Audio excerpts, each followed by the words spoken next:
عمران خان صاحب کی بہنوں سے بڑا لمبا عرصہ ہو گیا اب تو ان کے بھائی کی ملاقاتیں نہیں کروائی جا رہی. لگ بھگ 2.5 مہینے سے زائد ہو گئے ہیں. عمران خان صاحب کی بہنیں ملنے کے لیے جاتی ہیں اپنے بھائی کو اور یہ نظام ان کی ملاقات ہونے نہیں دیتا. لگاتار ظلم کیا جا رہا ہے, لگاتار انہیں ملاقات سے روکا جا رہا ہے. مسئلہ کیا ہے؟ مسئلہ صرف فیلڈ مارشل عاصم منیر صاحب کا ہے. فیلڈ مارشل عاصم منیر صاحب نے یہ ضد پکڑ لی ہے کہ پاکستانیوں کے سب سے بڑے لیڈر عمران خان کی میں نے ناک رگڑوانی ہے. میں نے عمران خان صاحب کو نیچے بٹھانا ہے, میں نے عمران خان کو شکست دینی ہے, میں نے اس کو ڈرا ہوا دیکھنا ہے. اور عمران خان صاحب نے ضد پکڑ لی ہے کہ مجھے ڈرا ہوا دیکھنا تمہارا خواب رہ جائے گا. میں تو نہیں ڈرتا اور میں تم سے معافی بھی نہیں مانگوں گا. میں موت کو پسند کر لوں گا لیکن جو تم چاہتے ہو وہ میں تمہارے لیے نہیں کروں گا. تو یہ بات فیلڈ مارشل سے برداشت نہیں ہو رہی. اور کیونکہ عمران خان صاحب کھل کر تنقید بھی کرتے ہیں ان کے اوپر, اور عمران خان صاحب سے جب لوگ جا کر ملتے ہیں تو ایک تحریک کھڑی ہونے کی بھی امید بڑھ جاتی ہے. لہذا عمران خان صاحب سے army chief field marshal Asim Munir صاحب نے یہ فیصلہ کیا کہ ملاقاتیں نہ کروائی جائیں. اور یہ عاصم منیر صاحب کا فیصلہ ہے, کوئی عدالت اس کے اندر کوئی رول پلے نہیں کرتی.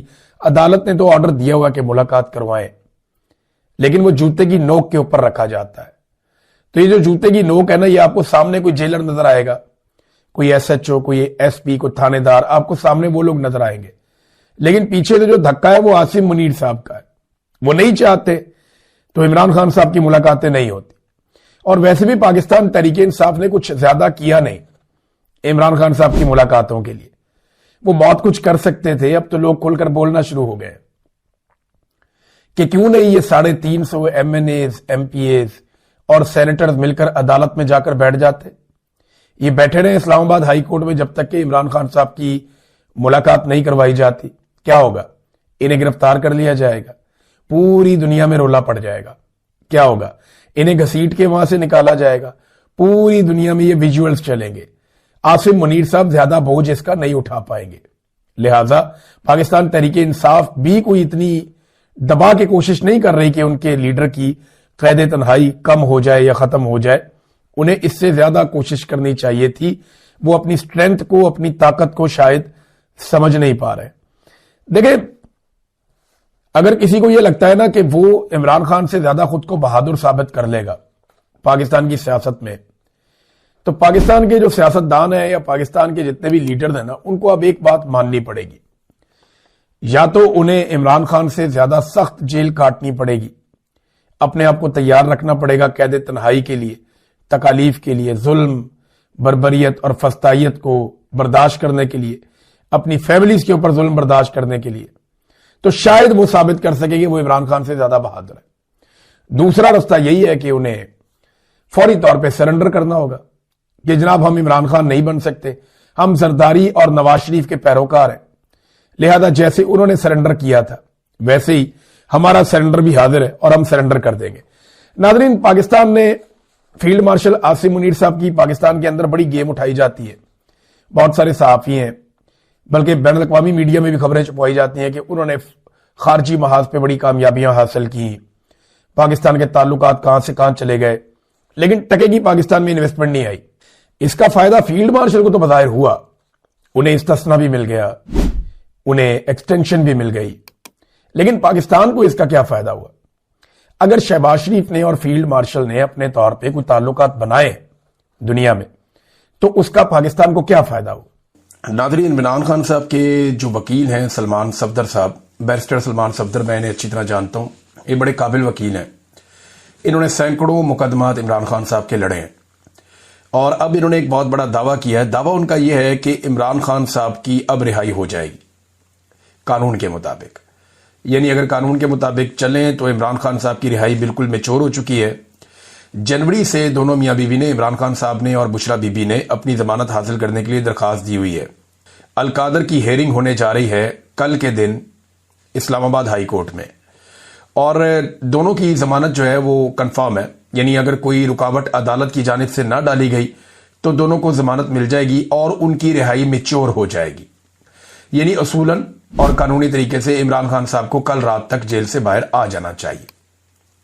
یہ تو بات ہے وہ جو سلمان صفدر صاحب کہہ رہے ہیں یا باقی قانون کو جاننے والے لوگ یا قانون دان یا وکلا، وہ یہی بات کرتے ہیں کہ اسی طرح ضمانت ہو جاتی ہے۔ پھر دوسرا، ایک خاتون کی ضمانت کو 10 ماہ تک روکے رکھنا، یہ بھی ایک نیکسٹ لیول کی ناانصافی ہے جس کی کوئی اور مثال نہیں ہے، جو بشرا بی بی کے ساتھ کیا گیا۔ پھر دیکھیں نا، اس میں آپ ایک دو چیزوں پہ اور غور کریں۔ اچھا، کیا عمران خان چھوٹیں گے یا نہیں چھوٹیں گے، میں آپ کو بھی بتاتا ہوں۔ یہاں پہ عمران خان صاحب سے ایک قانونی انتقام لیا جا رہا ہے۔ توشہ خانہ کیس میں پیٹرن ان چیف جناب عمران خان صاحب کو ایک ہی حقائق پر مقدمہ میں تیسری بار ٹرائل کیا جا رہا ہے، یعنی مقدمہ ایک ہی نوعیت کا ہے، اب تیسری مرتبہ عمران خان صاحب کو اس پہ ٹرائل کیا جا رہا ہے۔ توشہ خانہ میں فرض کریں کہ ایک وزیر اعظم ہے، وہ 200 چیزیں لے گیا، ویسے اتنی چیزیں تو نہیں لے جاتے لیکن 200-300 چیزیں بھی لے جاتے ہیں۔ شریف خاندان جتنا سامان توشہ خانہ سے لے گیا، اگر ہر چیز پہ ایک ایک مقدمہ بنایا جائے تو اگلے 200 سال ان کے اوپر مقدمات جو ہے وہ چلتے رہیں گے۔ یہ جو کاکڑ صاحب آئے تھے نگران وزیر اعظم، یہ جو سامان لے گئے، اگر اسی طرح ایک ایک کر کے مقدمہ بنایا جائے تو یہ بھی ان کی باقی زندگی اور ان کی نسلیں یہی مقدمے ہی لڑتے رہیں گی۔ عمران خان صاحب پہ ایک ہی مقدمے کو 3 دفعہ چلایا گیا، یعنی پہلی مرتبہ ایک جج ہمایوں دلاور صاحب نے 3 سال کی سزا سنائی اسی مقدمے میں، پھر ذرا اس کو ٹوسٹ کر کے دوبارہ لایا گیا، اور پھر جج جو ہے بشیر صاحب، انہوں نے 14 سال کی سزا سنا دی اسی مقدمے میں، اور اب تیسری مرتبہ ایک اور جج کے ساتھ یہی مقدمہ لا کے پھر اڈیالہ جیل میں ٹرائل کیا جا رہا ہے۔ تو عمران خان پاکستان کی واحد شخصیت ہے، دنیا کا آپ سمجھ لیں، جس کو ایک ہی معاملے میں تیسری مرتبہ ٹرائل کیا جا رہا ہے، ایک ہی نوعیت کا، ایک ہی چیز کا ایک ہی مقدمہ ہے، اور تیسری مرتبہ وہ ٹرائل ہو رہے ہیں۔ عمران خان صاحب کے وکیل نے ایک اور بڑی عجیب بات بتائی، انہوں نے کہا جی 2 ٹوٹل گواہ ہیں جو عمران خان صاحب کے خلاف آتے ہیں، جو قابل ذکر ہیں، باقی تو سارے جھوٹے ہی ثابت ہو گئے ہیں۔ ایک انعام اللہ شاہ، یہ عمران خان صاحب کے ساتھ ہی ہوتا تھا، ایک سہیب عباسی۔ اچھا، یہ جب بھی آتے ہیں نا عدالت میں تو ان سے کوئی سوال کیا جاتا ہے تو کہتے ہیں جی آج ہمیں صرف اس تحفے کی حد تک یاد ہیں چیزیں، پچھلی ہم بھول گئے۔ انسانی یادداشت ہے نا، اب یہ کسی ادارے کی طرح تو کام کرتے نہیں، عام لوگ ہیں، تو یہ ایسے گواہ ہیں جن کو جو چیزیں یاد دلا کے بھیجی جاتی ہیں کہ پروسیکیوشن آپ سے یہ پوچھے گی آپ نے یہ جواب دے دینا ہے، جج آپ سے یہ پوچھے گا آپ نے یہ جواب دے دینا ہے، اس تحفے سے متعلق آپ سے جو بھی باتیں ہوں گی وہ اپنے آپ کو یاد دلا دی ہیں۔ اگر ان سے کوئی سوال کرتا فلانی چیز کا بتاؤ جی وہ مجھے یاد نہیں ہے، یہ والی بات بتاؤ مجھے یاد نہیں ہے، وہ جو پچھلی تم نے گواہی دی تھی ایک اور وہ بھی مجھے یاد نہیں ہے، کیونکہ جھوٹ یاد نہیں رہتا، لہذا انہیں ایک ہی تحفے کے اوپر تیاری کروا کے بھیجا جاتا ہے اور یہ آگے بتا دیں جی اس تحفے کی حد تک ہمیں صرف معلومات ہیں۔ اب اندازہ کریں گواہ بھی ان کے پاس کیسے گمزور ہیں۔ ججوں کو تو ایسے گواہوں کو نارملی جج اٹھا کے اندر کر دیتے ہوتے ہیں جھوٹی گواہی میں۔ اب تک کے لیے اتنے، اپنا خیال رکھیے گا، اپنے چینل کا بھی۔ اللہ حافظ۔